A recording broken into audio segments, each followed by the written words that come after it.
ನಿಲ್ಲಿಸಿ ಬಿಡ್ತಿರೋದು ನೋಡಿ. ಆ ಕಡೆ ಒಂದು 4 ಗಾಡಿ, ಈ ಕಡೆ ಒಂದು 4 ಗಾಡಿ ಬಿಡ್ತಾ ಇದಾರೆ. ಅವ್ನು ಯಾರೋ ಬಂದೇ ಬಿಟ್ಟು.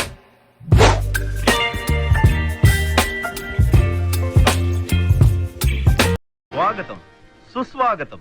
ಗುಡ್ ಮಾರ್ನಿಂಗ್ ಗೆಳೆಯರೇ, ನಾನು ನಿಮ್ಮ NS ಟ್ರಕ್ ಟ್ರಾವೆಲರ್. ನಮ್ಮ ಚಾನಲ್ಗೆ ಸ್ವಾಗತ ಸುಸ್ವಾಗತ ಅಂತೇಳಿ ಗುಮ್ಮಟ ನಗರಿ ವಿಜಯಪುರದಿಂದ ಮತ್ತೊಂದು ವಿಡಿಯೋ ಸ್ಟಾರ್ಟ್ ಮಾಡ್ತಾ ಇದ್ದೀನಿ.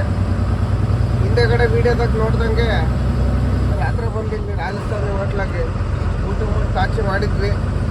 ಇವಾಗ 5 ಗಂಟೆಗೆ ಅಂತ ಇವಾಗ ಎದ್ದು ಹೋಗ್ತಾ ಇದೀವಿ ನೋಡಿ. ಫೈನಲಿ ಡಿಸಿಷನ್ ತಗೊಂಡಿನಿ, ಡೆತ್ ಮೇಲೆ ಹೋಗೋಣ ಅಂತೇಳಿ. ಹಿಂದ್ಗಡೆ ನೋಡಿ ವಿಡಿಯೋದಾಗೆ ಯಾವ ಕಡೆ ಹೋಗೋಣ ಅಂತ ಕನ್ಫ್ಯೂಸ್ ಆಗಿದ್ದೆ. ಇವಾಗ ಡೆತ್ ಮೇಲೆ ಹೋಗೋಣ ಅಂತ ಡಿಸಿಷನ್ ತಗೊಂಡಿದ್ದೀನಿ ನೋಡಿ. ಬಿಜಾಪುರ ಎಂಟ್ರೆನ್ಸ್ನಾಗ ಒಂದು ಟೋಲ್ ಗೇಟ್ ಬರ್ತದೆ. ಆ ಟೋಲ್ ಗೇಟಿಂದ ಹಿಂದೆ 1 ಕಿಲೋಮೀಟ್ರಾಗ ಹೋಟ್ಲ್ ಇತ್ತು, ರಾಜಸ್ಥಾನಿ ಹೋಟ್ಲು. ಅದೇ ಹೋಟ್ಲಾಗ ತಾಚೆ ಮಾಡಿದ್ದೆ. ಹಿಂಗೆ ಸೋಲಾಪುರ ಮೇಲೆ ಹೋಗೋದಾಗಿದ್ರೆ ಇನ್ನೂ ಮುಂದಕ್ಕೆ ಹೋಗ್ತಿದ್ದೆ. ಇನ್ನೇನು ಸೋಲಾಪುರ ಮೇಲೆ ಹೋದ್ರೆ ಅಷ್ಟೇ ಕಿಲೋಮೀಟ್ರ್, ಇಲ್ಲೋದ್ರೆ ಅಷ್ಟೇ ಕಿಲೋಮೀಟ್ರು ಅಂಥೇಳಿ ಈ ಕಡೆನೇ ಹೋಗ್ತಾ ಇದ್ದೀನಿ. ಇವಾಗ ಈ ಕಡೆನೇ ಹೋಗೋಣ ಬನ್ನಿ. ಟೋಲ್ ಗೇಟ್ ದಾಟಿದ್ಮೇಲೆ ಇನ್ನೇನು ಲೆಫ್ಟ್ ಹೊಡಿವಾಗ ಮುಂದೆ ಹೋಗಿ ಸರ್ಕಲ್ನಾಗ. ನಾನು ಟೈರ್ನಾಗ ಗಾಳಿ ಎಲ್ಲ ಇಳ್ದೋಗಿರ್ತೈತೆ ಅಂದ್ಕೊಂಡೆ. ಟೈರ್ ಪಂಚರ್ ಆಗಿತ್ತಲ್ಲ ಅಂತ ಇದು ಲಿಫ್ಟಿಂದು. ಇವಾಗ ನೋಡಿದರೆ ಬರೀ ಒಂದು ಸ್ವಲ್ಪ ಹೋಗಿ ಸ್ವಲ್ಪ ಐತೆ, ಒಂದು 80 ಪೌಂಡ್ ಅಂತ ಐತೆ ಸಾಕು. ಅದ್ರಾಗೆ ಹೋಗ್ಬಿಡ್ತದೆ ಗಾಡಿ.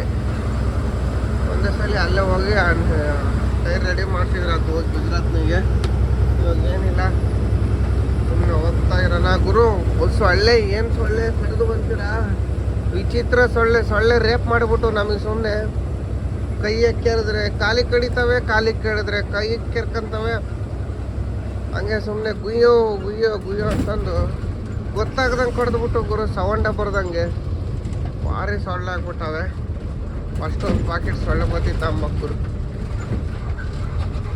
ಚಿಕ್ಕೋಟೆಯಿಂದ ರೈಟಿಗೆ ತಗೊಂಡು ಎತ್ ರೋಡಾಗಿ ಬಂದಿ ನೋಡಿ. ಇಲ್ಲಂತೂ 1 ವರ್ಷದಿಂದ ಕೆಲಸ ನಡೀತಾ ಇತ್ತು ಗುರು. ಕಂಪ್ಲೀಟ್ ಆಗೈತೆ ಅನ್ಕೊಂಬೋದ್ರೆ ಅಂದರೆ ಎಲ್ಲ ಆಗೈತೆ. ಸೆಂಟ್ರ್ನಾಗ ಇಲ್ಲೊಂದು ಸ್ವಲ್ಪ ಅಲ್ಲಂತಾಗ ಒಂದು 2 ಕಿಲೋಮೀಟ್ರ್ ರೋಡ್ ಮಾಡ್ತಾ ಇದ್ದಾರೆ ನೋಡಿ. ಇಲ್ಲಿ ಹೊಸ ರೋಡೇ ತೆಗೆದುಬಿಡ್ತಾರೆ, ಬೈಪಾಸು. ನಕ್ಷೆ ಇಲ್ಲಿದೆ ನೋಡಿ ಲೆಫ್ಟ್ ಸೈಡಿಗೆ. ಹಿಂಗೆಲ್ಲ ಈ ಕಡೆ ಲಾಸ್ ಮಾಡ್ತಾರೆ, ಈ ಕಡೆ ಇನ್ನೇನಂತೇಳಿ. ಅದಕ್ಕೆ ಇದು ಪೆಂಡಿಂಗ್ ಐತೆ ಮೋಸ್ಟ್ಲಿ. ಇವಾಗ ಕೆಲಸ ಸ್ಟಾರ್ಟ್ ಮಾಡಿದ್ದಾರೆ ನೋಡಿ. ಅಲ್ಲೊಂದು ಕಿಲೋಮೀಟ್ರು, ಒಂದು 2 ಕಿಲೋಮೀಟ್ರು, ಮತ್ತು ಮುಂದೆ ಒಂದು 5-6 ಕಿಲೋಮೀಟ್ರ್ ಐತೆ ಅಷ್ಟೇ. ಇಲ್ಲಿ 5-6 ಕಿಲೋಮೀಟ್ರ್ ಗುಂಡೆ ಐತೆ. ಅಲ್ಲಿ ಪಾಂಡ್ರಾಪುರ ಬೈಪಾಸಾಗಿ ಒಂದೇ ತಗೊಂಡು 5-6 ಕಿಲೋಮೀಟ್ರ್ ಐತೆ. ಇದನ್ನು ಅಲ್ಲಿಗೆ ಹೋಗಿ ಸೇರುತ್ತೆ, ಅದನ್ನು ಅಲ್ಲಿಗೆ ಬಂದು ಸೇರುತ್ತೆ. ಅಲ್ಲಿ ಇನ್ನೇನು ಹೋಗೋದು, ಇಲ್ಲೇ ಹೋದ್ರೆ ಅಂತೇಳಿ ಬಂದ್ವಿ. ಇಲ್ಲೇ ಹೋಗೋದು ನೋಡಿ. 5 ಗಂಟೆಗೆ ಎದ್ಬಿಟ್ಟಿದ್ದು ಯಾರಿಗೂ ಅಪ್ಪನೇ ಹಂಸದ ಅಂದ್ಕೊಂಡೆ. ಪ್ಯಾಚ್ ವರ್ಕು ದ್ರಾಕ್ಷಿ ಗಾರ್ಡನ್ ಎಲ್ಲ ತುಂಬ್ಕೊಂಡು ಹೋಗ್ತಾರೆ. ಈ ಕಡೆ ಎಲ್ಲ ಸಿಕ್ಕಾಪಟ್ಟೆ ದ್ರಾಕ್ಷಿ ತೋಟಗಳು. ನಾವು ಎಲ್ಲನೂ ದ್ರಾಕ್ಷಿ ತಗೊಂಡು ಹೋಗೋಣ ಆಮೇಲೆ ತಿನ್ನೋಕ್ಕೆ. ಒಣ ದ್ರಾಕ್ಷಿ ಕಮ್ಮಿ ರೇಟಿಗೆ ಸಿಗ್ತಾವೆ ಇಲ್ಲಿ. ಬರೀ ಅದೇ ಮಾಡೋದು. ಅಲ್ಲಿ ಪಂಡ್ರಾಪುರ ಬೈಪಾಸಾಗಿ ಮಾಡ್ತಿರ್ತಾರೆ. ತೋರಿಸ್ತೀನಿ ಬನ್ನಿ, ಹೋಗೋಣ ನೋಡಿ ಸ್ನೇಹಿತರೆ. ಇದು ಸಾಂಗೋಲ ಅಂತ ಜೆತ್ತು ದಾಟಿ ಸಾಂಗೋಲ ರೋಡಾಗಿ ಹೋಗ್ತಾ ಇದ್ದೀವಿ. ಇಲ್ಲೆಲ್ಲ ನಿನ್ನೆ ಮಳೆ ಬಂದಂಗೆ ಐತೆ. ನಿನ್ನೆನೂ ರಾತ್ರಿನೂ ಸೈಡಿಗೆಲ್ಲ ಫುಲ್ಲು ಒದ್ದೆ ಆಗಿಬಿಟ್ಟೈತೆ ರೋಡು. ಮತ್ತು ಅಲ್ಲಿ ಹಿಂದ್ಗಡೆ ಬಿಜಾಪುರದ ಹತ್ರ ನೋಡ್ಕೆ ಬಂದ್ವಿ. ಅಲ್ಲಿ ರೋಡ್ ಸೈಡಾಗಿ ನೀರೆಲ್ಲ ನಿಂತ್ಕೊಂಡಿದ್ವು. ಇದು ಹೆಂಗಂದ್ರೆ ಈ ಜೆತ್ ರೋಡು ಆ ಕಡೆಯಿಂದ ಬರ್ತಾ ಫುಲ್ ಬರೀ ಅಪ್ಪುಗಳು. ಇವಾಗ ಹೋಗ್ತಾ ಡೌನುಗಳೇ ನೋಡಿ. ಹೋಗ್ಬೇಕಾದ್ರೆ ಹೋಗ್ಬೇಕಷ್ಟೇ. ಇಲ್ಲಿ ಬರ್ಬೇಕಾದ್ರೆ ಬಂದ್ರೆ ಬರಬಾರ್ದು. ಇಲ್ಲಿನೂ ಅಷ್ಟೇ. ಪಂಡ್ರಾಪುರ ಮೇಲೆ ಇದು ಮಂಗಳವಾಡ ಮೇಲೆ ಬರ್ತೀವಲ್ಲ, ಅಲ್ಲಿನೂ ಅಷ್ಟೇ ಬರೀ ಅಪ್ಪುಗಳು ಬರ್ತಾವೆ ಬರ್ಬೇಕಾದ್ರೆ. ಏನು ಈ ಕಡೆಯಿಂದ ಹೋಗ್ಬೇಕಾದ್ರೆ ಮಾತ್ರ ಹೋಗ್ಬೇಕಷ್ಟೇ, ಆ ಕಡೆಯಿಂದ ಬರಬಾರ್ದು. ಫುಲ್ಲು ಬರೀ ಅಪ್ಪುಗಳು ಬರ್ತಾವೆ ನೋಡಿ. ಈ ಕಡೆ ನೋಡಿ ಇನ್ನೇನು ಹತ್ರಕ್ಕೆ ಬಂದಿದ್ದೀನಿ ಸಾಂಗೋಲಾಗೆ. ಸಾಂಗೋಲಿಂದ ರೈಟಿಗೆ ಹೊಡೆದ್ರೆ ಪಂಡ್ರಾಪುರ. 5 ಗಂಟೆಗೆ ಎದ್ದನು 7 ಕಾಲ ಆಯ್ತು ನೋಡಿ ಬರೋಷ್ಟೊತ್ತಿಗೆ. ಅಲ್ಲಿ ತ್ರಿಕೋಟ ಹತ್ರ ಒಂದು ಸ್ವಲ್ಪ ಕೆಲಸ ನಡೀತೈತಲ್ಲ, ಅಲ್ಲೇ ಟೈಮ್ ಕಾಣೋದು ನೋಡಿ. ಅಣ್ಣ ಗಾಡಿ ಇಲ್ಲೇ ಬರ್ತಾ ಇದ್ದಾನೆ ಅಣ್ಣನು. ಎಲ್ಲ ಇಲ್ಲೇ ಬರೋದವರು ಜಾಸ್ತಿ ಗಾಡಿಗಳು. ಅಣ್ಣ ಅಲ್ಲ, ಅಣ್ಣನೇ ಅಣ್ಣ. ಬನ್ನಿ ಎಲ್ಲ ನೋಡಿ ಚಾ ಕುಡಿಯೋಕೆ ನಿಲ್ಸೋಣ. ಇವಾಗ ಪಂಡ್ರಾಪುರಿಗೆ ಬಂದ್ವಿ. 9 ಗಂಟೆ ಆಯ್ತು ನೋಡಿ. ಬೈಪಾಸ್ ದಾಟೋಕ್ಕೆ ಅರ್ಧ ಗಂಟೆ ಟೈಮ್ ತಾಂತು. ಆ ರೈಲ್ವೆ ಗೇಟ್ ಹತ್ರ ಸಿಕ್ಕಾಪಟ್ಲೆ ಗುಂಡಿ ಬಿದ್ದು ಬಿಡ್ತವೆ. ಮಳೆ ಬೇರೆ ಬಂದ್ಬಿಟ್ಟೈತೆ. ಇವಾಗ ಇನ್ನೇನು ಕೇಳೋದು ಬರೋದು ನಿಲ್ಲಿಸ್ಬೇಕು. ಗುಂಡಿ ಭಾಳ ಆಗಿದ್ದಾವೆ. ಅದನ್ನೇನು ಕೆಲಸ ಮಾಡೋದಿಲ್ಲ, ಏನಿಲ್ಲ ಅವರು ರೈಲ್ವೆ ಗೇಟ್ ಹತ್ರ. ನೋಡ್ಬರು ಯಾರೋ ಸ್ಟ್ಯಾಂಡ್ ಹಾಕ್ಕೊಂಡು ಹೆಂಗೆ ಬರ್ತಾನೆ. ಇವಾಗ ನಿಲ್ಲಿಸಿ ಟೈರು ಹಗ್ಗ ಎಲ್ಲ ನೋಡ್ಕೊಂಡು ಹೋಗ್ತಾ ಇದ್ದೀವಿ. ಇದು ಯಾವ ರೋಡಪ್ಪ ಅಂದರೆ Mohol to Poona, Solapur to Poona highway ಇರ್ಬೇಕೇನೋ ಮೋಸ್ಟ್ಲಿ. ಇದು ಬೈಪಾಸ್ ಸ್ಟಾರ್ಟು. ಇದು ಮೋಲ್ಗೆ ಹೋಗೋದು ಗುರು. ಹಿಂಗೆ ಹೋದ್ರೆ ಮೋಲ್ಗೆ ಹೋಗಿ ಬರಬೇಕು. ಒಂದು ಎಕ್ಸ್ಟ್ರಾ ಟೋಲ್ ಹೋಗ್ತತೆ. ಅಲ್ಲಿಗೆ ಹೋಗ್ಬೇಕು. ಇಲ್ಲಿಂದ ಒಂದು 3-4 ಕಿಲೋಮೀಟ್ರ್ ಹೋಗಿ ಹೈವೇ ಇಳಿದು ಹೋಗ್ಬೇಕು ಲೆಫ್ಟಿಗೆ. ಹೋಗಿ ಗ್ರೀಸ್ ಹೊಡಿಸ್ಬೇಕು ಗುರು. ಟಿಂಬ್ರಣಿಗೆ ಹೋಗೋವರೆಗೂ ಇನ್ನೇನು 9 ಗಂಟೆ, 1 ಗಂಟೆ ಹೋಗ್ತೀವಿ. ಎಲ್ಲ ಫುಲ್ ಮಳೆ ಬಂದ್ಬಿಟ್ಟತಿ ಇಲ್ಲೆಲ್ಲ ಸಖತ್ತಾಗೆ. ಅದಕ್ಕೆ ವಾತಾವರಣ ಕೂಲ್ ಐತೆ. ಈ ಸೆಕೆ ಮಾತ್ರ ಆಗ್ತೈತೆ. ನೋಡೋಣ, ಟೈರು ಹೀಟೇನು ಆಗಿಲ್ಲ. ಇನ್ನೂ ಹೋಗ್ಬೋದು ಆರಾಮಾಗಿ. ಇನ್ನೊಂದು 150 ಕಿಲೋಮೀಟ್ರ್ ಟೆನ್ಷನ್ ಇಲ್ದಂಗೆ. ಬನ್ನಿ ನೋಡೋಣ. ನೋಡಿ ಟಿಂಬ್ರುಣಿ ದಾಟಿ ಅಕ್ಕಿ ಎಣ್ಣೆ ಖಾಲಿಯಾಗಿದ್ದು ಟಿಂಬ್ರುಣಿಗೆ ತಗೊಂಬಂದು ಒಂದು 10 ಕಿಲೋಮೀಟ್ರ್ ಮುಂದೆ ಬಂದು ಸೈಡ್ ಹಾಕಿದ್ವಿ. ಇಲ್ಲಿ ಒಂದು ಡಾಬಾ ಹಾಳು ಬಿದ್ದತೆ ನೋಡಿ. 11 ಗಂಟೆ ಆಗೈತೆ. ಇವಾಗ ಅಡುಗೆ ಮಾಡ್ತಾಯಿದ್ದೀವಿ. ತಿಂಡಿ ಮಧ್ಯಾಹ್ನದ ಊಟ 2 ಜೊತೆಗೆ ಆಗ್ತತೆ. 1 ಗಂಟೆ ಟೈರು ಅದು ಕೂಲ್ ಆಗ್ತವೆ. ಅಡುಗೆ ಮಾಡಿ ಸಿಗೋಣ ಬನ್ನಿ. ನೋಡಿ ಸ್ನೇಹಿತರೆ, ಅಲ್ಲೊಂತ ಸೈಡ್ಗೆ ಹಾಕಿದ್ವಿ. ಅಡುಗೆ ಮಾಡ್ಕೊಂಡು ಊಟ ಮಾಡಿದ್ವಿ. ಈ ನೀರು ಹಿಡ್ಕೊಂಡು ಹೋಗ್ತಾ ಇದ್ವಿ. ಕರಿಮಲ ತಗೊಂಡಿದ್ವಿ. ಟೈಮ್ 12:30 ಆಗೈತೆ. ಕರಿಮಲೆಯಿಂದ ಒಂದು 30 ಕಿಲೋಮೀಟ್ರ್ ಹೋಗಿ ಗ್ರೀಸ್ ಹೊಡಿತಾನಲ್ಲ, ಅಲ್ಲಿ ಗ್ರೀಸ್ ಹೊಡಿಯೋಕೆ ನಿಲ್ಲಿಸಿ ಹಂಗೆ ಗಾಡಿಗೆ ಲೈಟಿಂಗ್ಸ್ ಬೇಕು, ಅವನ್ನ ತಗೊಬೇಕು. ನೇಮ್ ಬೋರ್ಡ್ ಹತ್ರ ಹೋಗಿದ್ದಾವೆ. ಒಂದು 20 ತಗೊಂಡು ಲೈಟು ಹೋಗೋದು. ಇಲ್ಲಾನ 1 ಗಂಟೆ ಸ್ಟಾಪ್ ಹಾಕೋದು ಟೋಲ್ ಗೇಟ್ ಹತ್ರ ಹೋಗಿ. ಇವಾಗ ಸುಮ್ಮನೆ ಹೋಗ್ತಾ ಇರೋದೆ. ಕರಿಮಲದಾಗಿದ್ದೀವಿ ನೋಡಿ. ಇಲ್ಲಾಂದರೆ ಗಾಳಿಯನ್ನು ಬರ್ತೈತೆ. ನಿಧಾನಕ್ಕೆ ಉಲ್ಟಿಸ್ಕೊಂಡು ಹೋಗ್ಬೇಕಾಗ್ತದೆ ಅಷ್ಟೇ ನೋಡಿ. ಇಲ್ಲಿ ಗ್ರೀಸ್ ಹೊಡೆಯೋಣ ಅಂತೇಳಿ ನಿಲ್ಸಿದ್ವಿ ಗಾಡಿನ. ಗ್ರೀಸ್ ಹೊಡೆಯೋನಿಲ್ಲ. ಹಂಗೆ ಹಿಂದಕ್ಕೊಂದು ಬೆಲ್ಟ್ ಹಾಕ್ಕೊಂಡು ಸೆಂಟ್ರಿಗೆ ಒಂದು 20 ಲೈಟ್ ತಗೊಂಡೆ. ಎಲ್ಲೆಲ್ಲಿಗಂದರೆ ನೇಮ್ ಬೋರ್ಡ್ಗೆ ಅಲ್ಲಿ ಹಾಕೋಣಂತೆ ತಗೊಂಡೆ. ಹೋಗೋಣ. ಗಾಳಿ ಸಖತ್ತು ಗಾಳಿ ಬೀಸ್ತೈತೆ ಗುರು. ಸುಮ್ಮನೆ ಹೋಗ್ತಾ ಇರೋದೆ. ಹೋಗಿ ಇವೇನು ಲೈಟಿಂಗ್ಸ್ ಇವಾಗ ಹಾಕಲ್ಲ. ಅಲ್ಲಿ ಆರಾಮಾಗಿ ಅನ್ಲೋಡಿಂಗ್ ಪಾಯಿಂಟ್ನಾಗೆ ಇಲ್ಲ ಲೋಡಿಂಗ್ ಪಾಯಿಂಟ್ನಾಗೆಲ್ಲ ನಂತಾಗ ಹಾಕೋದು. ಇವಾಗ ಸುಮ್ಮನೆ ಹೋಯ್ತಾ ಇರೋಣ ಬನ್ನಿ. ನೋಡ್ಬರೋ ವಾತಾವರಣ ಹಿಂಗಿರ್ಬೇಕು. ಹಿಂಗೆ ತಣ್ಣಗಿದ್ರೆ ಗಾಡಿ ಓಡ್ಸೋಕ್ಕೆ ಚೆಂದ ಇರುತ್ತೆ. ಬಿಸಿಲು ಬರ್ತೈತೆ, ಗಾಳಿನೂ ಹೊಡಿತೈತೆ. ಆದರೆ ರೋಡ್ ಖಾಲಿ ಐತೆ. ಹಗಲತ್ತು ಖಾಲಿ ಇರುತ್ತೆ, ರಾತ್ರಿಗೂ ಖಾಲಿ ಇರುತ್ತೆ ರೋಡು. ಇಲ್ಲಿ ಫ್ರೀ ಇರುತ್ತೆ. ರಾತ್ರಿ 11 ಗಂಟೆ ಮೇಲಂತೂ ಫುಲ್ ಗಾಳಿನೇ ಆಗ್ಬಿಟ್ಟತ್ತೆ. ಎಲ್ಲ ಒಂದೊಂದು ಗಾಡಿ ಓಡಾಡ್ತಿರ್ತವೆ. ಇವಾಗಲೂ ಓಡಾಡವು ಎಲ್ಲ ಬಿಸಿಲು ಅಂತೇಳಿ ಸೈಡ್ಗೆ ಹಾಕಿಬಿಟ್ಟಾರೆ. ನಾವು ಹೋಗ್ತಾನೆ ಇದ್ದೀವಿ ನಿಲ್ಲಿಸ್ಕೊಂಡು. ಇವಾಗ ಮುಂದೆ ಎಲ್ಲ ಗ್ರೀಸ್ ಹೊಡೆಯೋನು ಕಂಡ ಅಂದರೆ ಅವನ ಹತ್ರ ಒಂದು 1/4 ಗಂಟೆ ಸ್ಟಾಪು. ಅಲ್ಲಿ ನಿಲ್ಲಿಸ್ತಿದ್ದಿಲ್ಲ, ಲೈಟ್ ಕಾಣೋಕ್ಕೋಸ್ಕರನೇ ನಿಲ್ಲಿಸಿದ್ದು. ಇಲ್ಲಾಂದರೆ ಮುಂದಕ್ಕೆ ಬರ್ತೀವಿ. ಹಿಂದೆ ಗ್ರೀಸ್ ಹೊಡೆಯೋನಿದ್ದ, ಅವನಕ್ಕಿಂತ ಹಿಂದೆ ಅಲ್ಲೇ ನಿಲ್ಲಿಸ್ತಿದ್ದೆ. ಯಾಕಂದರೆ ಅಲ್ಲಿ ಯಾವಾಗಲೂ ಗ್ರೀಸ್ ಹೊಡೆಯೋನಿರೋನು ನನಗೆ ಸಿಗೋನು. ಹೋಗ್ಬೇಕಾದ್ರೂ ಬರ್ಬೇಕಾದ್ರೂ ಅದೇ ಗ್ಯಾರಂಟಿ ಮೇಲೆ ಬಂದೆ. ಆದರೆ ಇರಲಿಲ್ಲ. ಏನು ಮಾಡ್ತೀರಾ, ಇದನ್ನೇ ಮುಂದೆ ಮಸ್ತ್ ಜನ ಸಿಗ್ತಾರೆ. ಹೊಡಿಸ್ಕೊಂಡ್ರಾತು. ಮಿರಜ್ಗಾವ್ ದಾಟಿದ ಮೇಲೆ ನಾವು ಮೊನ್ನೆ ಟೈರ್ ಪಂಚರ್ಸ್ಗೆ ಬಂದು ಬರ್ಬೇಕಾದ್ರೆ ಅಲ್ಲಿ ಹೋದ್ರೆ ಸಿಗ್ತಾರೆ. ಅಲ್ಲಿ ಟೀ ಅಂಗಡಿ ಎಲ್ಲ ಅಲ್ಲೇ ಇರುತ್ತೆ. ಗ್ರೀಸ್ ಹೊಡಿಯೋಕೆ ಬಿಟ್ಟು ಟೀಗೆ ಕುಡಿದು ಹೋಗೋಣ ಬನ್ನಿ. ಹಿಂಗೆ ಬಂದ್ವಿ. ಲೈಟ್ ತಗೊಂಡು 10-12 ಕಿಲೋಮೀಟ್ರ್ ಬಂದರೆ ಇಲ್ಲಿ ಗ್ರೀಸ್ ಅಂಗಡಿ ಸಿಕ್ತು. ಗ್ರೀಸ್ ಹೊಡಿಯೋಕೆ ನಿಲ್ಲಿಸಿದ್ವಿ. ಏನು ಗುರು, ನಮ್ಮನ್ನು ಪಂಚರ್ ಅಂಗಡಿನ ಟೈರಿನ ಸ್ಟಿಕ್ಕರ್ ಇಲ್ಲಿ ಕಾಣಿಸ್ಬಿಟ್ಟಾನೆ. JD++ ಅಲ್ಲಿದಾವೆ ನೋಡಿ. ಇವೇನು ನಡೀತವೆ, ಭಯ ಪಡೋಂಗಿಲ್ಲ. ಇದೇ ತಕ್ಕ ನಡೆಸೋದು. ಆಮೇಲೆ ಹೋದ್ಮೇಲೆ ಅದೇ ಪಟಾಕಿ ಯಾರ್ಸ್ ಬಿಸಾಕೋದು. ಇದು ಯಾಕೋ ಲೈಟಿಂಗ್ಸ್ ಸರಿಯಾಗಿ ಬರ್ತಾನೆ ಇಲ್ಲ ಗುರು. ಕಲೆಕ್ಷನ್ ಏನೋ ಆಗೈತೆ ನೋಡೋಣ. ಇವಾಗ ಹೊಸ ತಗೊಂಡಿದ್ನಿ. ಏನಾಯ್ತಂದರೆ ಮೊನ್ನೆ ಸರ್ವಿಸ್ ಮಾಡಿದಾಗ ಏನು ಊರಾಗ ಹುಡುಗರ ಯಾರೋ ಕಿತ್ಕೊಂಡು ಹೋಗಿರಿಲ್ಲ. ಅವು 4 ಲೈಟ್ಗಳು. ಆ ಕಡೆ ಹೋಗಿದ್ರೆ ಚೆನ್ನಾಗಿರ್ತಿತ್ತು, ಯಾಕಂದ್ರೆ ಅವು ಸರಿಯಾಗಿ ಬರ್ತಿದ್ದಿಲ್ಲ. ಈ ಕಡೆ ಫೋಕಸ್ ಇದ್ವು. ಇವನ್ನೇ ಕಿತ್ಕೊಂಡು ಹೋಗ್ಯಾರ ಯಾರೋ ಹುಡುಗರು. ಏನು ಮಾಡ್ತೀರಾ, ಹೊಲ್ದಾಗ ಗಾಡಿ ನಿಲ್ಸಿದ್ನಲ್ಲ, ಹೋದ್ರೆ ಹೋಗಲಿ. ಇನ್ನೊಂದು ಎಕ್ಸ್ಟ್ರಾ ಇರೋ ಲೈಟಿಂಗ್ಸು ಮೇಲೆ ಹಾಕ್ಬೇಕು. ಇದು ಕಿತ್ಕೊಂಡು ಬಿದ್ದತ್ತೆ. ಇಲ್ಲಿಂದ ಇಲ್ಲಿ ಎತ್ಗುರು ಇದೆಲ್ಲ ಗಲೀಜಾಗ್ಬಿಟ್ಟತ್ತೆ. ಇನ್ನು ಏನೋ ಮಾಡೋಣ ಅಂತೇಳಿ ಬಂದೆ. ಕಡೆ ಲೆಫ್ಟ್ ಸೈಡಿನ ಟೈರು ಬೆಂಕಿ, ಯಾಕಂದರೆ ಬಿಸಿಲು ಲೆಫ್ಟ್ ಸೈಡಿಗೆ ಬೀಳ್ತೈತೆ ಅಂದ್ರೆ ಗುರು ಹೆಂಗಾಗೈತೆ. ಆ ಪಂಡ್ರಾಪುರ ರೋಡಾಗಿ ಇಲ್ಲಿಗೊಂದು ಬೆಲ್ಟ್ ಹಾಕ್ಬೇಕಾಗಿತ್ತು. ಅದೇನಾಗ್ತೈತೆ ಅಂದರೆ ಕತ್ರಿ ಸಿಗಾಕ್ತಾರೆ, ಹಗ್ಗ ಟೈಟ್ ಮಾಡೋಕ್ಕೆ ಬರಲ್ಲ. ಮತ್ತು ನಾವು ಎಳಿಬೋದು. ಇವು ಹಗ್ಗ ಎಳೆದ್ರೆ ಏನಾಗ್ತೈತೆ ಗೊತ್ತಾ ನೋಡಿ, ಕೈಯೆಲ್ಲ ತೂತು ಬೀಳ್ತೈತೆ. ಅದಕ್ಕೆ ಈ ಟ್ರಿಪ್ಪು ಬೇರೆ ಹಗ್ಗ ತಗೊಳ್ಳೋಣ ಅಂತ ಇದ್ದೀವಿ. ಅಲ್ಲಿಗೆ ಹೋದ್ಮೇಲೆ ಒಂದು 2,500 ಹೋಗ್ತತೆ. ಓನರ್ಗೆ ಹೇಳ್ಬೇಕು, ಇದು ಆಗಲ್ಲ ಕಣ, ಬೇರೆ ಹಗ್ಗ ಕೊಡ್ಸಂತಂದು. ಇಲ್ಲಾಂದರೆ ಟೈಟ್ ಮಾಡ್ಕೊಳಕ್ಕಾಗಲ್ಲ ಬಿಡಿ, ಟೈಟ್ ಮಾಡಬೇಕು. ಇಲ್ಲಾಂದರೆ ಆ ಹಗ್ಗ ಆದರೆ ಅದು ಹೆಂಗಾದ್ರೂ ಅದು ಕರೆಕ್ಟಾಗಿರ್ತತೆ. ಟೈಟ್ ಆದ್ರೂ ಮಾಲ್ ಕೂತ್ಕೊಂಡ್ರೂ ಹಗ್ಗ ಲೂಸ್ ಆಗಲ್ಲ, ಟೈಟ್ ಆಗ್ತದೆ. ಅದೊಂಥರ ರಬ್ಬರ್ ಇದ್ದಂಗೆ. ಇದು ಪ್ಲಾಸ್ಟಿಕ್ ವೈರ್ ಆಗ್ಬಿಟ್ಟತೆ. ಇದು ಮಳೆಗೆ ನೆಂದ್ರೇ ಹಗ್ಗ ಇದು. ಅದು ಎಷ್ಟು ಹೇಳಿದ್ರೂ ಅಷ್ಟೇ ನೋಡಿ, ಎಲ್ಲ ಲೂಸ್ ಆಗಿದ್ದಾವೆ. ಇವಾಗೇನು ತೊಂದರೆ ಇಲ್ಲ, ಹೋಗ್ಬೋದು. ಇವಾಗ ಈ ಟ್ರಿಪ್ನಾಗ ಬರ್ಬೇಕಾದ್ರೆ ಮಾತ್ರ ಹಗ್ಗ ತಗೊಳ್ಲೇಬೇಕು ನೋಡಿ. ಆಮೇಲೆ ಸಿಂಗಲ್ ರೋಡಾಗಿ ಇಲ್ಗೊಂದು ಬೆಲ್ಟ್ ಹಾಕಿರಿ ಚೆನ್ನಾಗಿತ್ತೇನೋ. ನೋಡೋಣ ಬನ್ನಿ, ಹೋಗೋಣ. ಕೂಲ್ ಡ್ರಿಂಕ್ಸ್ ತರಕ್ಕೆ ಕಳಿಸಿದ್ದೆ. ಟೀ ಕುಡಿಯೋಣಂತಿದ್ದೆ. ಟೀ ಇನ್ನೇನು ಕುಡಿಯೋದು, ಕೂಲ್ ಡ್ರಿಂಕ್ಸ್ ಕುಡ್ದು ಹೋಗೋದು. ಭಯ್ಯ ಫೋನ್ಪೇ ಆಯ್ನಾ? ಹಾಂ ಮಾರೋ ಗ್ರೀಸ್ ಹೊಡಿಸ್ಕೊಂಡು ಹೋಗೋದು. ಗ್ರೀಸ್ ಹೊಡಿಸ್ಕೊಂಡು ಹೊರಟ್ವಿ. ಗ್ರೀಸ್ ಯಾಕೆ ಹೊಡಿಸ್ಬೇಕಂದ್ರೆ ಪಿನ್ನು ಬುಷು ಸವಿತವೆ. ಬುಷ್ ಸೌದು ಕಾಟ್ರ್ ಪಿನ್ ಹೊರಗೆ ಬರ್ತದೆ, ಮತ್ತು ಪರ್ಚಿದಾಗ್ತವೆ ಅಂತೇಳಿ ಗ್ರೀಸ್ ಹೊಡಿಸ್ಬೇಕು. 500 ಕಿಲೋಮೀಟ್ರಿಗೆ ಒಂದ್ಸಲ ಗ್ರೀಸ್ ಹೊಡಿಸ್ಲೇಬೇಕು ಕಂಪಲ್ಸರಿ. ಇವಾಗ ಮತ್ತೆ ನಾನು ಇವತ್ತು ಹೊಡೆಸಿದ್ದೀನಿ, ನಾಳೆ ಹೊಡೆಸ್ತೀನಿ. ನಿನ್ನೆ ಹೊಡೆಸಿದ್ರೆ ದುರ್ಗದಾಗ ನಿನ್ನೆ ಹುಡುಕಿದ ಗುರು ಸಿಗಲಿಲ್ಲ. ನಮ್ಮ ದುರ್ಗದಾಗೆ ಗ್ರೀಸ್ ಹೊಡಿಯೋರಿಗೆ ಏನಂದರೆ ಹೊಟ್ಟೆ ತುಂಬಿಟ್ಟೈತೆ.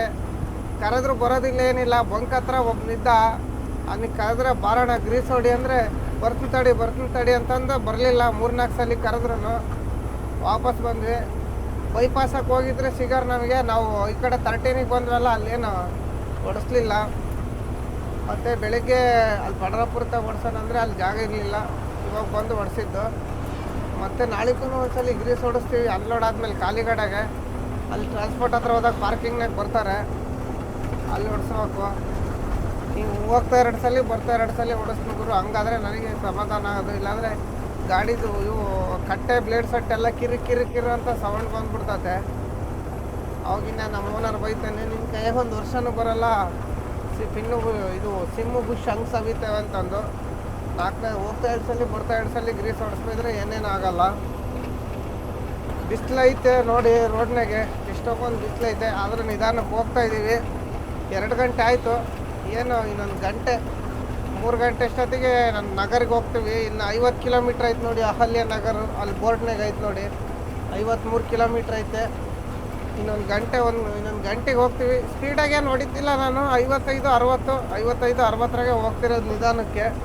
ಸ್ಪೀಡಾಗಿ ಹೋಗಿದ್ರೆ ಇಷ್ಟೊತ್ತಿಗೆ ಯಾವಾಗಲೂ ನಗರ್ನಾಗ ಇರ್ತಿದ್ದೆ. ಬೆಳಗ್ಗೆ ಬಿಟ್ಟನ್ ಗುರು ನಾನು ಬಿಜಾಪುರಿಂದ. ನಗರಿಗೆ ಬರೋಕ್ಕೆ ಮಧ್ಯಾಹ್ನ 2 ಗಂಟೆ ಬೇಕಾ, 300 ಕಿಲೋಮೀಟ್ರ್ ಬರೋಕ್ಕೆ. 12:30 1 ಗಂಟೆಗೆ ನಗರ್ನಾಗ ಇರ್ತಿದ್ದೆ. ಹೊಡೆದಿದ್ರೆ ನಿಧಾನಕ್ಕೆ ಬರ್ತಾಯಿದ್ದೀನಿ ಆರಾಮಾಗೆ. 5 ಗಂಟೆ ಮೇಲೆ ಹೊಡೆದ್ರಾತು. ನಮಗೆ ವಾಪಿನ ಏನು ಭಾಳ ದೂರ ಇಲ್ಲ ಗುರು, ಬರೀ 300 ಚಿಲ್ಲರೆ ಐತೆ ಅಷ್ಟೇ. 330 ಕಿಲೋಮೀಟ್ರ್ ಐತೆ. ನಿಧಾನಕ್ಕೆ ಹೋದ್ರಾತು. ಇನ್ನು ನಾಳೆ ಬೆಳಗ್ಗೆ ತನಕ ನಾವು ಹೋದರೆ ಸಾಕು. ಅಲ್ಲೇನು ಸೀರಿಯಲ್ ಇಲ್ಲ, ಏನಿಲ್ಲ. ನಮ್ಮದೇ ಗಾಡಿ ಇರೋದು. ಹೋದೆಟ್ಟಿಗೆ ಬಾಯ್ಲರಿಗೆ ರಿವರ್ಸ್ ಹೊಡೆದ್ರೆ ಕಿತ್ತು ಹಾಕ್ತಾರೆ ಅವರು. ಕೊಯ್ದನ್ನು ಹಾಕ್ಕೊಂಡ್ಲಿ, ಕಿತ್ತನ್ನು ಹಾಕ್ಕೊಂಡ್ಲಿ, ಇಲ್ಲಾಂದರೆ ಅಲ್ಲಿ ಸೈಡಿಗೆ ನಿಟ್ಟನ್ನು ಹಾಕ್ಕೊಂಡ್ಲಿ. ಒಟ್ಟು ಬೆಳಿಗ್ಗೆ ಅವ್ರು ಬರೋಷ್ಟೊತ್ತಿಗೆ ಅಲ್ಲಿ ಹೋಗ್ಬೇಕು. ಬ್ರಿಗೇಡ್ಸ್ ಗಾಡಿಗಳೂ ಇರ್ತವೆ. ಬ್ರಿಗೇಡ್ಸ್ ಗಾಡಿ ಬೇರೆ ಖಾಲಿ ಆಗ್ತದೆ, ಒಟ್ಟಿನ ಗಾಡಿ ಬೇರೆ ಖಾಲಿ ಆಗ್ತದೆ. ನಮ್ಗೆ ಒಟ್ಟೆಲ್ಲ ತುಂಬಿರೋದು ಏನೋ ತೊಂದರೆ ಅಲ್ಲ. ಒಂದು 12-1 ಗಂಟೆ ಅದಕ್ಕೆ ಖಾಲಿ ಮಾಡಿಕೊಟ್ರೆ ಸಾಕು. ಬನ್ನಿ ಹೋಗೋಣ ಮುಂದೆ. ಎಲ್ಲಾದರೂ ಕಬ್ಬಿನಲ್ಲಿ ಕುಡಿಯೋಕೆ ನಿಲ್ಸೋಣ. ಇವತ್ತು ಕಬ್ಬಿನಲ್ಲಿ ಬೇರೆ ಕುಡ್ದಿಲ್ಲ. 2 ಗಂಟೆ ಹೈವೇಗೆ ಬಂದ್ವಿ. ಇಲ್ಲಿಂದ ಹೈವೇ ಖತಮ್ ಮುಗೀತು. ಇನ್ನೊಂದು ಕಿಲೋಮೀಟ್ರ್ ಐತೆ ಅಷ್ಟೇ ಮುಂದ್ಗಡೆ ಸರ್ಕಲ್ಲು. ಅಲ್ಲೆಲ್ಲ ಕಂಟೈನರ್ ಸಾಲಿಗೆ ಗಾಡಿ ನಿಂತಿದ್ದಾವೆಲ್ಲ ಕಾಣ್ತಿದ್ದಾವೆಲ್ಲ. ಅಲ್ಲಿಗೆ ಸರ್ಕಲ್ ಮುಗೀತು. ಇಲ್ಲಿಂದ ಇತ್ಲಾಗೆ ಕುರಿಯಿಂದ ಹೋದಂಗೆ ಹೋಗ್ತಾ ಇರ್ಬೇಕು. ಸುಮ್ಮನೆ ತಲೆ ಬಗ್ಸ್ಕೊಂಡು ತಲೆ ಎತ್ಕೊಂಡು ಹೋಗಂಗಿಲ್ಲ ಗುರು. ಮ್ಯಾಕೆ ಹೋದಂಗೆ ಎತ್ತಿನಿಂದ ಅತ್ಲಾಗೆ ಸುಮ್ಮನೆ ಕುರಿ ಮರಿ ಹೋದಂಗೆ ಹೋಗ್ತಾ ಇರ್ಬೇಕು ನೋಡಿ. ಈ ಹೈವೇಗೆ ಮುಕ್ತಾಯ ಆಯಿತು. 4 ಗಂಟೆ ಆಯಿತು. ಇನ್ನೊಂದು ಕರೆಕ್ಟ್ ನಮಗೆ ಇದು ಕೋಲಾರ ಬ್ಯಾಂಕಿಂದ ಲೆಫ್ಟಿಗೆ ಹೊಡೆದು ಅಲ್ಲೊಂದು ಸ್ಟಾಪ್ ಕೊಟ್ಟರೆ ಆಯ್ತು. 4 ಗಂಟೆ ಇಲ್ಲಿಂದ ಇನ್ನೇನು ಗಾಡಿ ಸ್ಪೀಡಾಗಿ ಹೋಗಲ್ಲ, ಟೈರ್ ಹೀಟ್ ಆಗಲ್ಲೇನಿಲ್ಲ. ಸುಮ್ಮನೆ ನಿಧಾನಕ್ಕೆ ಗಾಡಿ ಹೋಗ್ತಿರ್ಬೇಕು ಅಷ್ಟೇ, ಉರುಳಿಸ್ಕೊಂಡು ಹಾರಾಡೋಕ್ಕೆ ಹೋಗ್ಬಾರ್ದು ಅಷ್ಟೇ. ಅಣ್ಣಚ್ಚಿ ಗಾಡಿಯವ್ರು ಹೋಗ್ತಾರಲ್ಲ, ತಳ್ಳು ಐಸ ಅಂತ ನಂಗೆ ಹೋಗ್ತಾ ಇರ್ಬೇಕು ಅಷ್ಟೇ. ಇವಾಗ ತಳಿಕೆ ಅಂತ ಮುಗೀತು ಪುರ. ಇಲ್ಲಿಗೆ ಇದೇ ಲಾಸ್ಟ್ ಸರ್ಕಲ್ ಬಂತು. ಒಂದ್ಸಲಿ ಏನು ಮಾಡ್ಬಿಡ್ತಾರೆ ಅಂದರೆ ಈ ರೋಡ್ ಬಂದ್ ಮಾಡಿಬಿಡ್ತಾರೆ. ಈ ರೋಡ್ ಬಂದ್ ಮಾಡಿ ಇಲ್ಲಿಂದ ರೈಟಿಗೆ ಕಳಿಸ್ತಾರೆ.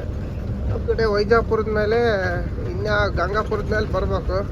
ಅಲ್ಲಿ ಬಂದರೆ ಕಿಲೋಮೀಟ್ರ್ ಜಾಸ್ತಿ ಆಗ್ತದೆ. ಅವಾಗ ನಾವೇನು ಮಾಡ್ತಿದ್ವಿ ಅಂದರೆ ಇಲ್ಲಿ ಗಾಡಿ ಸೈಡಿಗೆ ನಿಲ್ಸ್ಕೊಂಡು ಹೋಗಿ ಪೊಲೀಸರಿಗೆ ಬುಕ್ ಮಾಡಿ ಬರ್ತಿದ್ವಿ ದುಡ್ಡು ಕೊಟ್ಟು. ನಾನು ಅಲ್ಲಿ JCB ಇಟಾಚಿ ಕೆದರ್ತಿರೋದು ನೋಡಿ ರೋಡ್ ಬಂದೇ ಮಾಡ್ಬಿಟ್ಟಾರೆ ಅಂತ ತಿಳ್ಕೊಂಬಿಟ್ಟೆ ಗುರು. ಈ ಕಡೆಲ್ಲ ಒನ್ ವೇ ಬಿಟ್ಟಿದ್ದಾರೆ, ಟೇಕ್ ಡೈವರ್ಷನ್. ಇಲ್ಲಾಂದರೆ ಇಲ್ಲಿ ಈ ಸರ್ಕಲ್ನಾಗ ಪೊಲೀಸ್ನವ್ರು ಗುಡಾರ ಹಾಕ್ಬಿಡೋರು. ಇಲ್ಲಿ ಒಳ್ಳೆ ಕಲೆಕ್ಷನ್ ಮಾಡಿಬಿಡೋರು ಹಗಲು ರಾತ್ರಿ. ಏನಿಲ್ಲ ಅಂದರೆ ಒಬ್ಬೊಬ್ರು 10,000 ಕಲೆಕ್ಷನ್ ತಗೊಂಡು ಹೊಲ್ಟ್ಬಿಡೋರು. ಅಣ್ಣಚ್ಚಿ ಗಾಡಿ ಎಲ್ಲ ಇಲ್ಲೇ ಬಿಟ್ಟು ಕಳಿಸ್ಬಿಡೋರಲ್ಲ, ದುಡ್ಡು ಇಸ್ಕೊಂಡು. ಅದು ಟೈರ್ ಲೆಕ್ಕ ಗುರು. ಇಲ್ಲಾಂದ್ರೆ ಆ ಕಡೆ ಸುತ್ತಿಕ್ಕೆಂಬ ಅನ್ನೋರು. ಆ ಕಡೆ ರೋಡ್ನಾಗ ಹೋದರೆ 50 ಕಿಲೋಮೀಟ್ರ್ ಜಾಸ್ತಿ, ಮತ್ತು 1,000 ಟೋಲ್ ಬರ್ತೈತೆ. ಅದಕ್ಕಿನ್ನೇನು ಆ ಟೋಲ್ಗೇನು ಯಾಕೆ ಅಂತೇಳಿ ಇಲ್ಲಿ ಒಂದು 700-800 ರೂಪಾಯಿಗೆ ಡೀಲ್ ಮಾಡಿ ಹೊಲ್ಟ್ಬಿಡೋರು. ನಾವು ಹಾಗೆ ಮಾಡ್ತಿದ್ದು. ನಮಗೆ 2 ಟ್ರಿಪ್ಪು ಹಿಂಗೆ ಹೋಗಿದ್ದು, ಆಮೇಲೆ ರೋಡು ಓಪನ್ ಆಯಿತು. ಇವಾಗ ಇದನ್ನೆಲ್ಲ ಮಾಡಿದರೆ ಚೆನ್ನಾಗೈತೆ ಗುರು. ಈ ರೋಡ್ನ ಒಂಚೂರು ದೊಡ್ಡದನ್ನು ಮಾಡೋಂಗಿಲ್ಲ, ಸಣ್ಣದೇ ಮಾಡ್ತಿದ್ದಾರೆ. ದೊಡ್ಡದಂದರೆ 6 ಲೇನ್ ಮಾಡಿಬಿಟ್ರೆ ಸಾಕು ಗುರು. ಬೈಕ್ನವ್ರಿಗೆ ಹೋಗೋಕ್ಕೆ ಜಾಗ ಇದ್ದರೆ ಸಾಕು. ನೋಡಿ ಯಾರೋ ಹೋಗೋಣ ಬೇಡ ಅನ್ನಂಗೆ ಹೋಗ್ತಾನೆ ಬ್ಯಾಟ್ರಿ ಗಾಡಿಯನ್ನು. ಓವರ್ಟೇಕ್ ಮಾಡೋಕ್ಕೂ ಬರೋಲ್ಲ. ಕುರಿ ಎಲ್ಲ ಇರುವೆ ರೆವೆ ಹೊತ್ಕೊಂಡು ಬರ್ತಾವಲ್ಲ, ಹಂಗೆ ಬರ್ತಾಯಿದ್ದಾವೆ ಸಾಲಿಗೆ. ಇಂಥತ್ತಾಗ ಏನು ಓವರ್ಟೇಕ್ ಮಾಡ್ತೀರಿ ಹೇಳ್ರಿ. ನೋಡಿ ಗುರು, ನಗರಿಂದ ಇಲ್ಲಿಗೆ ಬರೋಷ್ಟೊತ್ತಿಗೆ 1.5 ಗಂಟೆ ಬೇಕು 50 ಕಿಲೋಮೀಟ್ರ್ ಬರೋಕ್ಕೆ. ನಮ್ಮ ಹಿಂದೆ ನೋಡ್ತಾ ಇರ್ಬೋದು ಎಷ್ಟೊಂದು ಸಿಕ್ಕಾಪಟ್ಟೆ ಜಾಮು ರೋಡು. ಅದ್ರಾಗೆ ಈ ಫ್ಲೈಓವರ್ ಕೆಲಸ ಬೇರೆ ನಡೀತೈತೆ, ಅದರಿಂದ ಭಾಳ ತೊಂದರೆ ಆಗ್ತಿರೋದು. ನಾವೇನು ದೂರ ಹೋಗಂಗಿಲ್ಲ. ಈ ಬ್ರಿಡ್ಜ್ಗೆ ಕಾಣ್ತೈತಲ್ಲ ಬ್ರಿಡ್ಜು, ಇದರಿಂದ ಇಳಿದು 2 ಕಿಲೋಮೀಟ್ರ್ ಲೆಫ್ಟಿಗೆ ಹೋಗ್ಬೇಕು. ಸಿಕ್ಕಾಪಟ್ಟೆ ಟ್ರಾಫಿಕ್ಕು. ಅದ್ರಾಗ ರೋಡ್ ಕೆಲಸ ಬೇರೆ ಮಾಡ್ತಾರೆ. ಎಂಥ ಕೆಲಸ ಮಾಡ್ತಾರೆ ಅಂತಾನೆ ಇವರು. ಇವಾಗ ಇನ್ನೊಂದು 2 ತಿಂಗಳು ಹೋದರೆ ಮಳೆಗಾಲ ಸ್ಟಾರ್ಟ್ ಆಗುತ್ತೆ. ಆ ಮಳೆ ಬಂತು ಅಂದರೆ ಜುಲೈನಾಗ ಮಳೆ ಬಂತು ಅಂದರೆ ಜುಲೈನಾಗ ಮಳೆ ಬಂತು ಅಂದರೆ ಸೆಪ್ಟೆಂಬರ್ನಾಗ ರೋಡೇ ಇರಲ್ಲ ಗುರು. ಇಲ್ಲಿ ಬರೀ ಗುಂಡಿ ಬಿದ್ದಿರ್ತದೆ, ಅಂಥ ರೋಡ್ ಮಾಡ್ತಾರೆ. ಬೇಕಾದ್ರೆ ತೋರಿಸ್ತೀನಿ ನಿಮಗೆ. ಸೆಪ್ಟೆಂಬರ್ ಅಕ್ಟೋಬರ್ನಾಗೆ ಇದ್ರಾಗೆ ಸೆಪ್ಟೆಂಬರ್ ಆಗಸ್ಟ್ನಾಗ ಎಲ್ಲ ಹೆಂಗಿರ್ತದೆ ಅಂತೇಳಿ. ಬನ್ನಿ, ಇನ್ನೇನು ನಾವು ಲೆಫ್ಟಿಗೆ ಹೊಡೆದು ನಿಲ್ಸೋಣ. ಕಬ್ಬಿನಲ್ಲಿ ಕುಡಿಬೇಕು, ತೊಗೊಂಡು ಬನ್ನಿ. ಇಲ್ಲಿ ನಿಲ್ಸಿದ್ವಿ, ಕಬ್ಬಿನಲ್ಲಿ ಕುಡಿದು ಬಂದ್ವಿ. ಎಲ್ಲಿ ಬಂದ್ರೂ ಬರೀ ರೋಡ್ ಕೆಲಸನೇ ನಡೀತಿರೋದು. ಇನ್ನೇನು ಮಳೆ ನೀರು, ಸುಮ್ಮನೆ ನೀರು ಚಾನಲ್ ನೀರು ಬಿಟ್ಟಿದ್ದಾರೆ. ಈ ಕಡೆ ಚಾನಲ್ ನೀರು ಎಲ್ಲೋದ್ರೂ ಬರೀ ರೋಡ್ ಕೆಲಸ ನಡೀತಿರೋದು. ಈ ರೋಡ್ನ ಮಾಡ್ತಿದ್ದಾರೆ. ಒಂದು ನೋಡಿ ಸೇತುವೆ ಮಾಡಿದ್ದಾರೆ, ದೊಡ್ಡದು ರೋಡ್ ಮಾಡ್ತಾಯಿದ್ದಾರೆ. ಲೋನಿಂದ ಕೆಲಸ ಸ್ಟಾರ್ಟ್ ಮಾಡಿದ್ದಾರೆ. ಅಂದರೆ ಈ ರೋಡಾಗ ಫ್ಲೈಓವರ್ ಮಾಡೋದು ಏನಿಲ್ಲಲ್ಲ, ಬರೀ ಆ ಥರ ಅಂಡರ್ ಪಾಸ್ ನೀರಾಗಿ ಮಾಡೋ ಅಷ್ಟಿರೋದು. ರೋಡ್ ಕೆಲಸ ಬೇಗ ಆಗ್ತದೆ. ಅಲ್ಲೇ ಒಂದು 30-40% ಕಂಪ್ಲೀಟ್ ಆಗೈತೆ.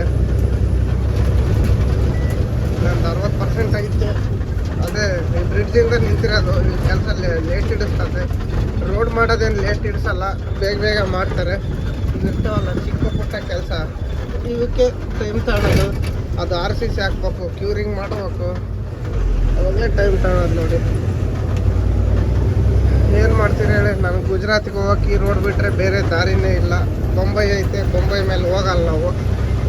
ಔರಂಗಾಬಾದ್ ರೋಡ್ ಐತೆ, ಔರಂಗಾಬಾದ್ ರೋಡಿಗೆ ಹೋದರೆ ದೂರ ಆಗ್ತದೆ. ಸದ್ಯಕ್ಕಂದರೆ ಇದೇ ರೋಡಾಗೆ ಓಡಾಡಬೇಕು. ಏನು ಇನ್ನೊಂದು ತಿಂಗಳು 1.5 ತಿಂಗಳನ್ನಷ್ಟದು ಈ ರೋಡ್ ಕಂಪ್ಲೀಟ್ ಆದರೂ ಆಗ್ಬೋದು. ನೋಡೋಣ ಯಾವಾಗ ಕಂಪ್ಲೀಟ್ ಆಗುತ್ತೋ. ಇದೇ ರೋಡ್ನಾಗೆಲ್ಲ ಓಡಾಡ್ತಿರ್ತೀವಿ. ನೋಡೋಣ ಬನ್ನಿ. ತಿರ್ಗಾ ಬಂದು ನಿಲ್ಸಿದ್ನಿ. ಮೊನ್ನೆ ಹೋಗ್ಬೇಕಾದ್ರೆ ನಿಲ್ಸೋಗಿದ್ದೆ, ಇವತ್ತು ಬಂದು ಟೀ ಕುಡಿಯೋಣ ಅಂತ ನಿಲ್ಸಿದ್ವಿ. ಸಾಕಾಗ್ಬಿಟ್ಟತ್ ನಮಗೆ. ಬೆಳಗ್ಗೆಯಿಂದ ಕುತ್ಕೊಂಡು ಹೊಡೆದು ಕಾಲೆಲ್ಲ ನೋಯ್ತದವೆ. ಅದಕ್ಕೆ ನಿಲ್ಲಿಸಿ ಹುಡುಗನ ಮಾತಾಡಿಸ್ಕೊಂಡು ಟೀಗೆ ಕುಡ್ಕೊಂಡು ಹೋಗೋಣ ಅಂತೇಳಿ ನಿಲ್ಸಿದ್ವಿ. ಇಲ್ಲಾಂದರೆ ಹಂಗೆ ಹೋಗ್ಬಿಡ್ತಿದ್ದೆ. ಮೊನ್ನೆ ಹಂಗೆ ಹೋಗಿದ್ದು, ಬರ್ಬೇಕಾರೆ ನೀನು ನಿಲ್ತದೆ ಅಂತೇಳಿ ಟೀ ಕುಡಿದು ಹೋಗೋಣ ಅಂತಿದ್ವಿ. ಪಾಪ ಇವ್ರಿಗೆ ಗ್ಯಾಸ್ ಇಲ್ಲ ನೋಡ್ಗುರು, ಒಲೆಗೆ ಮಾಡ್ತಿರೋದು. ಕೆಳಗೆ ಕಟ್ಟೇನು ಹೋದಾವೆ. ನಮಗೊಂದೇ ಅಂದ್ಕೊಂಡೆ, ಇವ್ರಿಗೂ ಗ್ಯಾಸ್ ಸಿಗ್ತಾ ಇಲ್ಲ ನೋಡಿ. ಇಲ್ಲಿ ಅಲ್ಲಿಂದ ಬಂದು ಸಿಗ್ನರ್ ಘಾಟ್ ಇಳಿತಾ ಇದೀವಿ ನೋಡಿ. ಇದೇನಂತ ಘಾಟ್ ಏನಲ್ಲ, ಟರ್ನಿಂಗ್ ಅದಾವೆ, ಡೇಂಜರ್ ಟರ್ನಿಂಗ್ಗಳು ಹಂಸ ಹಾಕ್ಬಿಟ್ಟಿದ್ದಾರೆ. ನಾವು ಇವಾಗ ನಾಸಿಕ್ ದಾಟಕ್ಕೆ ಇನ್ನೊಂದು ಗಂಟೆ ಬೇಕು, ಯಾಕಂದರೆ ಈ ಟೈಮ್ನಾಗೆ ಸಿಕ್ಕಾಪಟ್ಟಲೆ ಟ್ರಾಫಿಕ್ ಇರ್ತದೆ ಸಿಟಿನಾಗೆ. ನೋಡ್ರಿ ಇವಾಗಲೇ ನೋಡ್ತಾ ಇರ್ಬೋದು, ಆ ಕಡೆಯಿಂದ ಎಷ್ಟೊಂದು ಟ್ರಾಫಿಕ್ ಬರ್ತೈತೆ ಕೆಳಗಿನಿಂದಾನೆ. ಅದ್ರಾಗ ಇವ್ರದ್ದು ಬೇರೆ ಬುಲೆರಾರ್ದು ಭಾರಿ ಅರ್ಜೆಂಟಿಂದ ತರಕಾರಿ ಸುಮ್ಮನೆ ಏನಾಗ ಕಾರ್ನರೇ ಸೈಡ್ಗೆ ಹೋಗ್ಬಿಡ್ತಾರೆ ಗುರು, ಹಂಗೆ ಬರ್ತಿರ್ತಾರೆ. ಈ ಬೈಕ್ನೇರು ಬೇರೆ ಲೆಫ್ಟ್ ಸೈಡ್ಗೆ ತೂರ್ತಾರೆ. ನಮಗಂತೂ ಭಯ ಆಗ್ಬಿಡ್ತದೆ ಗುರು. ನಮ್ಮ ಎಲ್ಲನ ಒಂಚೂರು ಏನನ್ನ ಟಚ್ ಆದರೆ ಅಡಿಗೆ ಬಂದು ಸ್ಪಾಟ್ ಔಟ್ ಹಾಕ್ಬಿಡ್ತಾರೆ. ಇಲ್ಲ ಉಕ್ಕು ಟೈರು ಏನನ್ನ ಬಾಡಿ ಆಂಗ್ಲರು ಟಚ್ ಆದರೆ ಸ್ಪಾಟ್ ಔಟ್ ಹಾಕ್ಬಿಡ್ತಾರೆ. ನಮಗೆ ಅದೊಂದು ಭಯ ಇರ್ತದೆ. ಇವ್ರಾಗೆ ಏನಂಗೆ ಒಂದೇ ಚಕ್ರದಾಗ ಬಂದ್ಬಿಡ್ತಾರೆ ಪಕ್ಕದಾಗೆ. ಡೇಂಜರ್ ಸ್ಪೀಡ್ ತೋರಿಸ್ತೈತೆ ಗುರು, ಅದು ಸ್ಪೀಡ್ ಲಿಮಿಟ್ ತೋರಿಸ್ತೈತೆ. ಸ್ಪೀಡ್ ಲಿಮಿಟ್ ಎಷ್ಟ್ರಾಗ ಬರಬೇಕಾಗಿತ್ತೋ ಗೊತ್ತಿಲ್ಲ. ಬಂದ್ವಿ 45, ಅದ್ರಾಗ 50 ತೋರಿಸೋದು. ಯಾಕಂದರೆ ಘಾಟ್ ಮುಗೀತಲ್ಲ. ಬನ್ನಿ ಸಿಟಿ ದಾಟ್ ಸಿಗಲ್ಲ. ನೋಡಿ ಸ್ನೇಹಿತರೆ, ನಾಸಿಕ್ಕೆಲ್ಲ ದಾಟ್ ಬಂದ್ವಿ.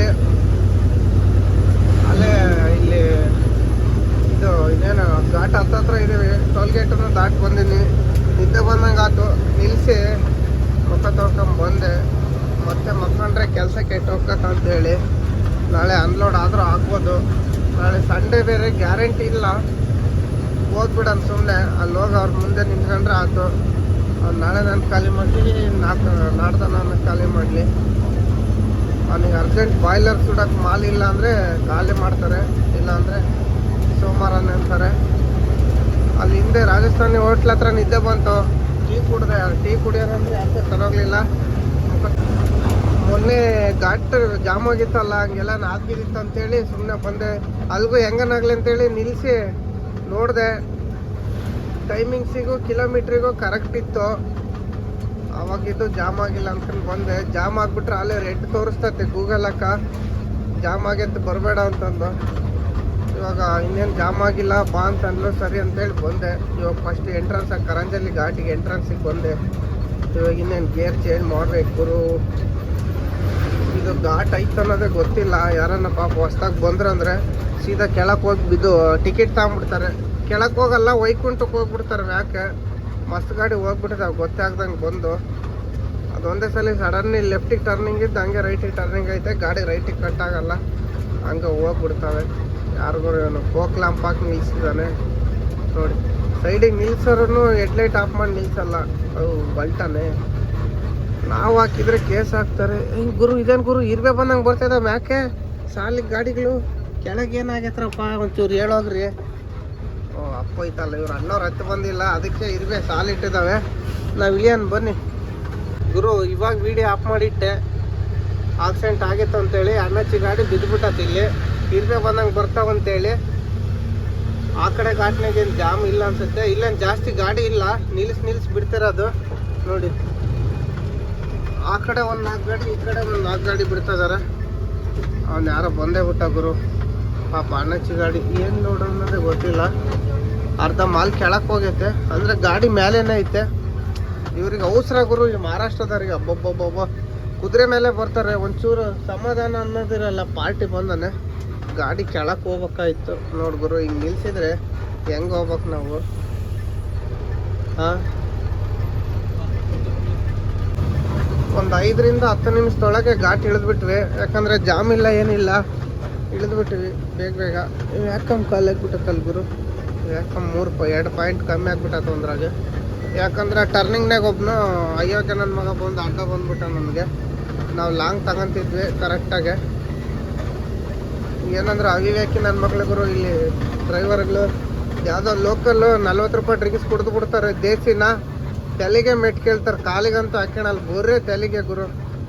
ಬಂದು ಅಡ್ಡ ನಿಲ್ಸೋದು ರಾಂಗ್ ರೂಟ್ನಾಗೆ. ಏನು ಹೇಳ್ತೀರ? ಅದೇನೋ ಹೇಳ್ತಾರೆ ಗೊತ್ತಾ, ನಮ್ಮನೆ ನಾಯಿ, ನಮ್ಮನೆ ಕಾಂಪೌಂಡ್ನಾಗ ಸಿಂಹ ಅಂತಂದು. ಹಂಗೆ ನನ್ನ ಮಕ್ಳಿಲ್ಲಿ ಬೇರೆ ಸ್ಟೇಟಿಗೆ ಹೋದರೆ ಕಸಿ ಮಾಡಿದ್ದು ಓರಿಕರ ಆಗಿರ್ತಾರೆ. ಇಲ್ಲಿ ಮಾತ್ರ ಹಂಗೆ ನಾಯಿ ಹೋಗಿ ಸಿಂಹ ಆಗಿರ್ತತೆ. ಹಂಗೆ ಮಾಡ್ತಾರೆ ಗುರು. ಹೊರಗಡೆಯಿಂದ ಬಂದಿರ್ತಾರೆ, ಒಂಚೂರು ಜಾಗ ಬಿಡೋಣ, ಅದು ಇಲ್ಲ, ಹೊರಗ್ನೇನು ಅಂತಾರೆ. ನಮ್ಮ ಸ್ಟೇಟಿಗೆ ಬರೋಲ್ಲ, ನಾವೆಲ್ಲ ಹೆಲ್ಪ್ ಮಾಡ್ತೀವಲ್ಲ. ಅವಿವೇಕಿ ನನ್ನ ಮಕ್ಕಳ. ಹೊರಗಡೆ ಓಡಾಡೋ ಡ್ರೈವರ್ಗಳಿದ್ದಾರೆ ಗುರು, ಎಷ್ಟು ಚೆನ್ನಾಗಿ ಇದು ಮಾಡ್ತಾರೆ. ಇಲ್ಲೇ ಲೋಕಲ್ನಾಗ ಓಡಾಡ್ತಾರಲ್ಲ 50-60 ಕಿಲೋಮೀಟರ್ನಾಗ ನೋಡ್ಬೇಕು ಅವ್ರ ದೌರ್ಜನ್ಯ. ಇಲ್ಲೇ ಅಂತಲ್ಲ, ನಮ್ಮ ಕರ್ನಾಟಕದಾಗ ಹಂಗೆ ಮಾಡ್ತಾರಪ್ಪ. ಲೋಕಲ್ ಓಡಾಡೋರು ಇದ್ದಾರೆ ಕೆಲವರು. ಒಂದು 45 ಕಿಲೋಮೀಟ್ರ್ ಹೋಗಿ ಬಂದು ಮನೆಗೆ ಹೋಗ್ತಾರಲ್ಲ ಅವರು. ಇದು ಸಿಗ್ನಲ್ಲಾಗೆ ಎಲ್ಲನ ಗಾಡಿ ನಿಂತಾಗ ಜಾಮದಾಗ ಅಡ್ಡ ನುಗ್ಸಾವ್ ತಡೆಯಲ್ಲ, ತಗೋ ಗಾಡಿ ತಂದು ರೋಪ್ ಹಸಿತಿರ್ತಾರೆ ಸುಮ್ಮನೆ. ಅವ್ರು ನಿಂತ ಕಡೆ ಕರ್ಕೊಂಬರ್ಬೇಕು, ಇವ್ರನ್ನ ನಮ್ಮ ಕಡೆಗೆ ಕರ್ಕೊಂಬರ್ಬೇಕು. ಅವಾಗಲೇ ಗೊತ್ತಾಗೋದು ನೋಡಿ. ಘಾಟೇನು ಇಳಿದು ಬಂದ್ಬಿಟ್ವಿ. ಇವಾಗ ಆ ಕಡೆ ಘಾಟ್ ನೋಡ್ಬೇಕು. ಗುಡ್ದಾಗ ಏನು ಕಾಣ್ತಾ ಇಲ್ಲ, ಲೈನು ಲಾರಿಗಳೇ ಕಾಣಕ್ಕೆ ಆಗ್ತಿಲ್ಲ. ಇನ್ನೊಂದು ಮುಂದೆ ಹೋಗ್ಬೇಕು ಆ ಕಡೆ ಘಾಟ್ ಕಾಣೋಕ್ಕೆ. ಬನ್ನಿ ಆ ಕಡೆ ಘಾಟಿಗೆ ಹೋಗೋಣ. ಗುರು ವಾಪಿನೊಂದು 60 ಕಿಲೋಮೀಟ್ರ್ ಐತೆ. ನಿದ್ದೆ ಬಂದಂಗೆ ಆಯಿತು. ನಿಲ್ಲಿಸಿ ಚಾ ಕುಡಿದ್ವಿ. ಹೆಡ್ಲೈಟ್ ಬಲ್ಪ್ ಹೋಗಿತ್ತು, ಒಂದು ಬಲ್ಪ್ ಹಾಕ್ಸ್ಕೊಂಡೆ. ಬಂಕ್ನಾಗ ಯಾಕೆ ನಿಲ್ಸಿದ್ನಂದರೆ ನನಗೆ ಡೌಟ್ ಬಂತು. ಅದಕ್ಕೆ ಒಂದು 3000 ಡೀಸೆಲ್ ಹಾಕ್ಸ್ಕೊಂಡೆ. ಯಾಕೆ ಡೌಟ್ ಬಂತಂದರೆ ಹೋಗ್ಬೇಕಾದ್ರೆ ಬರೀ ಅಪ್ಪುಗಳಿದಾವೆ, ಹೆಂಗನ್ನಾಗ್ಲಿ ಇರಲಿ ಅಂತೇಳಿ ಒಂದು 3000 ಹಾಕ್ಸ್ಕೊಂಡಿದ್ನಿ. ಹೋಗೋಣ ಬನ್ನಿ.